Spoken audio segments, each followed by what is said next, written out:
guys, what's going on? It's Twintuitive717. I am back with another video. I hope you guys are doing incredibly well. Alright, so I just wanted to come on and share an update with you guys. I've been feeling a lot of heaviness coming from the masculine collective. So a lot of you who resonate with masculine energy, it's important for you guys to really ground yourselves at this time. Many of you are just longing to connect with your divine feminine. I've got a reading actually around the Chariot card from the Tarot of Sexual Magic. And one thing I noticed on the card is that if you guys kind of notice there, she's sleeping and he's wanting to wake her or like touch her, but it's like not quite, he's like, I really don't know if it's okay to disturb her at this time. And I feel like it's because many of you who resonate with the feminine energy, like in your connection, you've drawn a lot of boundaries, and like a lot of you have awakened to the lesson that it's like it doesn't matter who you're dealing with in your life, it's important to protect your energy. And the Chariot card is all about protecting ourselves, having discipline, having willpower, having a clear direction in life, okay? Even if things may be pulling us in different directions, like a lot of the times it's this twin flame journey that puts us in two places at once. But I feel like many feminines are resting. You guys are following your intuition, and so the masculines are, it puts them into, it makes them put things into perspective. And they're feeling that pull in two different directions as well. But I feel like the direction that they're wanting to go in is towards the divine feminine. But many of them are feeling stuck. And I'll tell you what's got them stuck, okay? I feel like if they are still connected to karmic situations and they're on the verge of letting these connections go, the people who are in these connections with them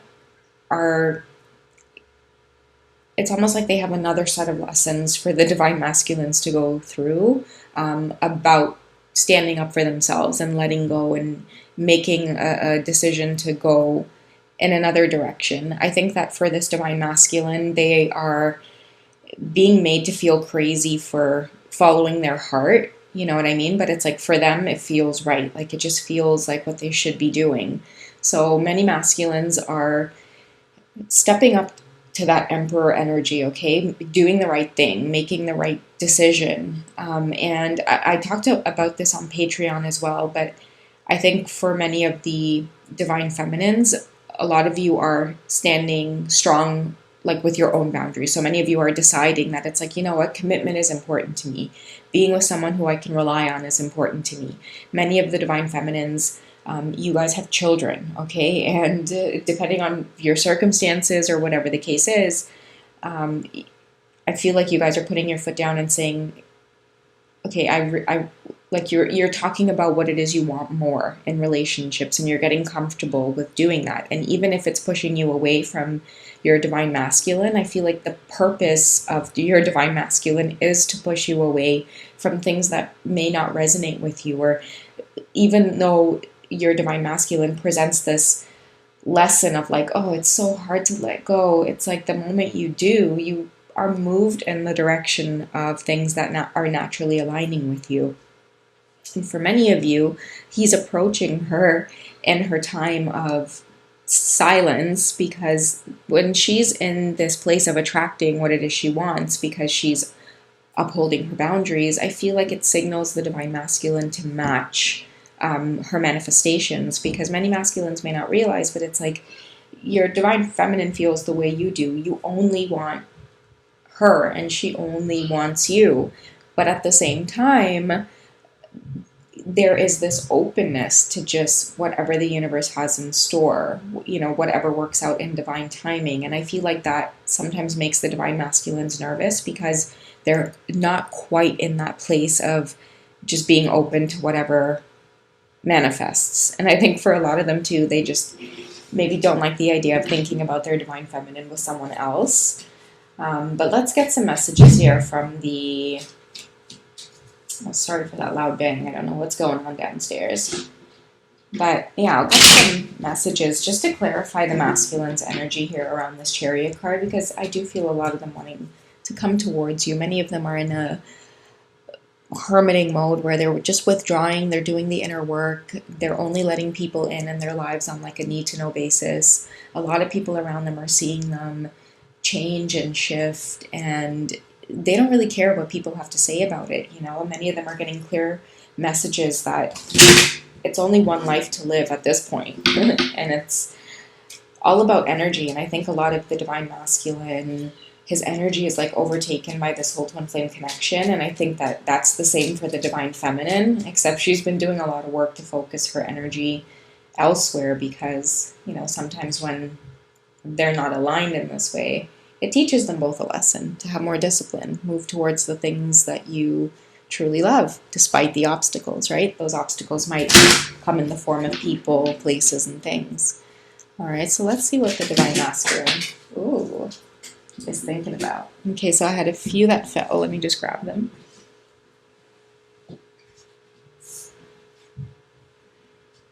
Okay, so we have the wedding card, love yourself first, heart-to-heart conversations, and religious factors. Okay, so the main reason behind the last separation that many of you might have had has a lot to do with like influences in the masculine's past. And this might be for the divine feminine also. Take it how it resonates for you. But there are a lot of differences between you guys and your connection, and that's oftentimes like a part of this whole twin flame experience, is that, the reason your love life is being influenced by differences, especially your upbringing or religion or your spiritual path, is because love is bigger than what you've been conditioned to believe here on earth. I feel that many of you on a soul level are attracted to your twin flame despite whatever culture they're in, or despite the age gap, or the same sex, or like whatever the case is. Many of you are starting to see that love, it exceeds that programming around what other people taught us to believe. So what I get is a lot of friction for the divine masculines and this whole connection with you. And I'm saying this for divine masculines because that's just the way the message is coming through. And the reason I say that is because it feels like in the Chariot card, he's the one having to approach her to either make amends, make an apology. And I feel like it took a lot for him to, like, he's naked in the card. It took a lot for him to come and be vulnerable like this towards her. And you could see here that it's like he might have ridden this or rode, I don't know what the word is, like to her place, her humble abode. She might have just been resting in her own spot. And it's like there's these ox kind of signaling him like, hey, you going to go? Like, which direction are you going to take here? And I feel like what the ox are trying to tell the divine masculine is, like, you have got to be assertive and stand up for yourself and make a decision here. And it doesn't matter where we want to go. You're the one that has to control the direction and make us go where you want to go, type of thing. So he's learning a lot of lessons about like shifting away from people in his life who have, I think he has trusted and he maybe talked to about this whole twin flame connection. And at this point in your divine masculine's life, the reason they're hermiting and spending time alone and only dealing with people that they need to deal with right now is because they feel a little let down, or they may be feeling alone when it comes to really expressing who they are, because instead of people supporting how it is they truly feel, which is this desire to either like be near the feminine, be close to her, get to know her more, and they want people to encourage them in a positive direction. But I think that the universe is letting them know in subtle ways that it's like, sometimes you may have zero support. Sometimes you have to have your own back, right? And move into the direction that you want to. And for many masculines, they are starting to see that being alone is better than being around people who make you feel alone. So in turn, a lot of them are hermiting. And once they're stepping out of this hermiting, it's the Chariot energy, I feel, that they're meeting. And they're getting messages about, like, love yourself first in order to attract the right crowd. In order to attract the right people around you. It says here, self-respect makes you more romantically attractive. Many masculines might be getting this message, okay? Don't be around people who make you feel like you need to put on a mask. And I feel that one of the first people he wants to be around is his divine feminine. Like in terms of attracting soul family or soul tribe or people who understand you, the first person he wants to express that with is the divine feminine. Okay, but there are issues around walking this path alone. And sometimes you have to. Sometimes you have to in this lifetime walk that path alone. And it's a beautiful thing. Heart-to-heart conversations, I feel, is coming up because the message behind being alone is you start to have heart-to-heart conversations with yourself. Okay, it says honestly discuss your feelings with each other. And I feel that when masculines and feminines spend time alone, out in nature, just being with themselves, heart-to-heart conversations is another way of saying telepathy is at its strongest point. And many of you will be pushed to do that on this journey, is get into isolation, and it's not always a bad thing. Many of us need it. Many of us need to reset and reboot and rest our immune system and take a break from all of the stimulation and all of the noise and the crowds. A lot of you through this whole twin flame journey are realizing that you are very empathic. You pick up a lot more on people's energies and their moods and their emotions a lot stronger than most people do. I know that empathic people, they lack that ability to like block themselves or shield themselves. It's like they just absorb everything. So it's really, really important for you guys to know that about yourself, recognize when it's happening, and take time alone, and don't be afraid to tell people, hey, I need space, or I need to shut down for a while. And I'm telling you guys, the people that understand you and care about you the most will know that about you. They will see you and they will know intuitively, okay, that you're empathic, and that when you shut down or you isolate, it's not because you're wanting to push people away. It's literally because you're like sensory overload, and it's the only way that you know how to protect yourself is by shutting down. Okay, many empaths don't know how to wear masks. We don't know how to shove our emotions aside and be fake. It's like, no, everything we feel, and we care deeply about the world and others, and you know, it's a wonderful quality to have, but at the same time, like, there's a level of protection that you guys would also need to have, okay? And I feel like many of your twin flame experiences of like experiencing this connection on a true, intimate, profound level will, I want to say all the time, like, you will notice that your twin flame bond gets deeper, not by what happens between you two in the physical, but what happens between you guys in conversations that you have in your mind. A lot of you are in that place where you think you're making that stuff up, but you're not. When you have full-blown conversations with your twin in your head, it's you two equally manifesting that conversation in person.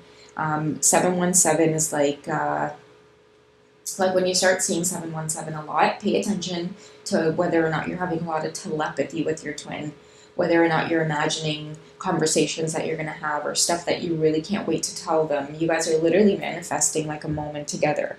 Okay, and also like the wedding card here, I want to end off this reading by letting many of you know, like, many of us can sometimes get into a place where this journey can feel very confusing because we're so caught up with like union. Like, when's union gonna happen? Union.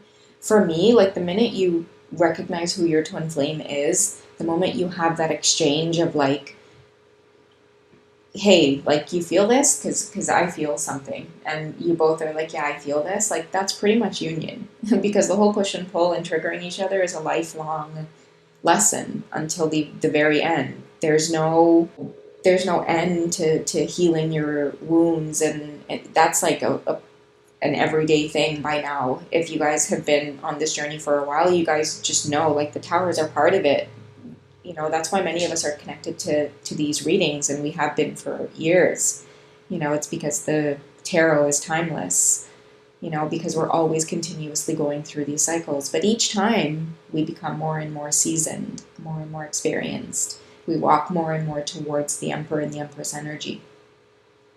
And I feel like the situation involves marriage here because, again, from the time you guys set eyes on each other and you feel that spark, that's union happening. That's letting you know, hey, union, meaning you've met your twin flame in this lifetime and you're going to have the twin flame experience. So I hope this reading finds you all well. I will catch you guys in the next YouTube reading, okay? And I will do my best to keep up with the written posts because I know a lot of you have been mentioning that you've really been enjoying those. Okay, I love you guys. Take care, and I'll speak to you soon. Bye.